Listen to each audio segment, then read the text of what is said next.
Hi, my name is Noah Irvin Potter, and this is the Illuminated Built In.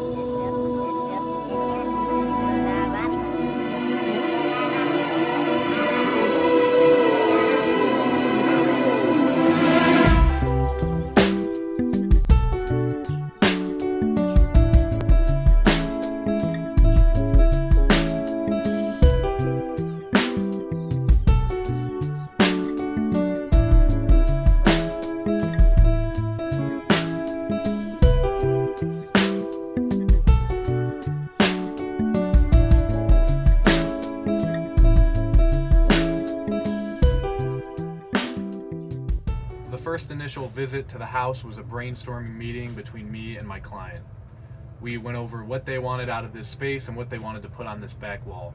Some of the prerequisites would have been 2 arches complemented with shelving, cabinets, a fireplace, a mantle to put remotes and decorations during the holidays, as well as a spot for the TV. During this meeting, I also gave them a sheet of finishing options so that we could better sync their vision to the final product. It was trim options, hardware options, paint colors, and things of that nature.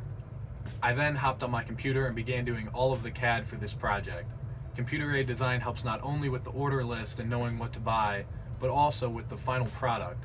It gives a client a better idea of what the final product will look like in the end, giving this stage time for alterations and any compromises that may need to be made. There weren't many compromises, but one of the compromises were the lights in the arches. Originally, they wanted canned lights in the arches, but I had contradictions due to canned lights normally needing a flat surface to mount to. I then proposed an idea that I've had for a while about having recessed LEDs in the shelving units illuminating upwards to complement the arches. They liked this idea, and so brainstorming ended and construction began.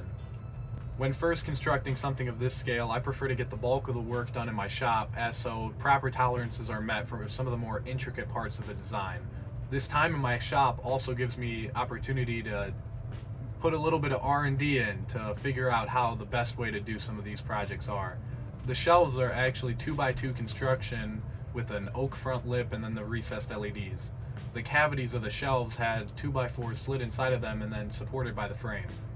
This was done for ease of assembly and also so that there would be no weight concerns when thinking about what we can and cannot put on these shelves. The recessed LEDs were pretty simple. You just buy the kits off Amazon or any big box store, and then the LEDs themselves were, normal strip lights that I cut on the solder connections and then resoldered during a late night in the shop while watching the Lions absolutely destroy the 49ers. As well, some of the framing aspects were done during this time. I made the arched coves during this time, as so when I get to the property, I can just plug and play with all of the framing and then only cut to size where I need to.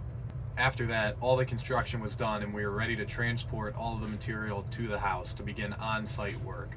I put in the side arches that were constructed in the garage and then frame out for the cabinets that get put in the final step, but I just want to make sure that those measurements are correct.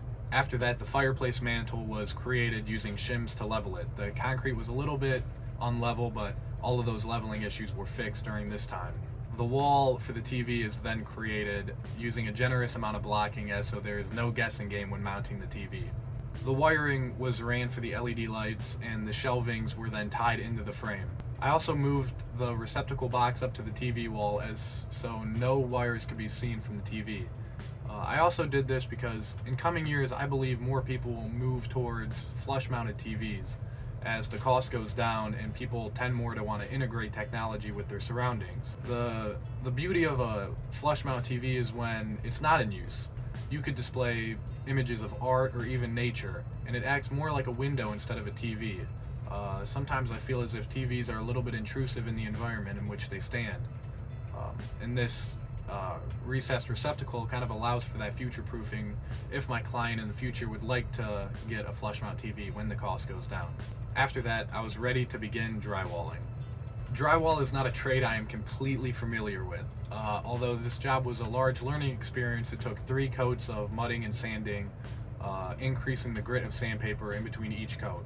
The final result was close to perfect, but it took a lot of time and energy. I equate drywalling to this. You can read as much and watch as many videos as you want about woodworking, and you can get it down pretty easy. Drywalling, on the other hand, you can do the same relatively, but until you get that mud in your hand, it's a little bit more finicky. You gotta understand how much mud you have on, the pressure in which you apply it, the consistency of the mud. I understand now why they say drywalling is an art.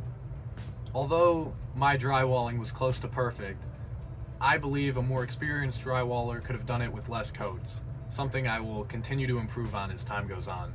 To prep for paint, I used a damp sponge to remove all contaminants from the wall.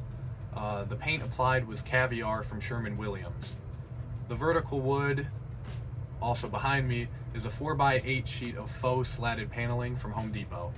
This was cut to size and cardboard templates were created to create the arches. The hardware for the cabinets is matching the kitchen across the room. Quarter round trim was then cut and placed around all of the shelving and cabinets to achieve a more seamless look.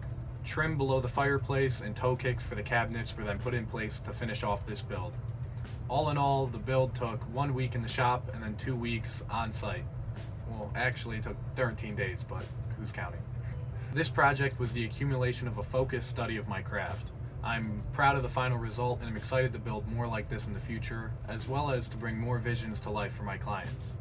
If you would like work done like this in the Detroit or Metro Detroit area, I would love to build it for you. Although I do construction and I do enjoy it, the artistic and design side is why I'm in this business. I enjoy bringing visions to life and creating one-of-one pieces for my clients to enjoy for years to come. As the housing market is incredibly high, I believe more people will be willing to do renovations rather than move. And if you want to make your house feel a little bit more like home, adding some character, you can contact me through the email in the link below. With that being said, this has been the Illuminated Built In, and I hope you enjoyed.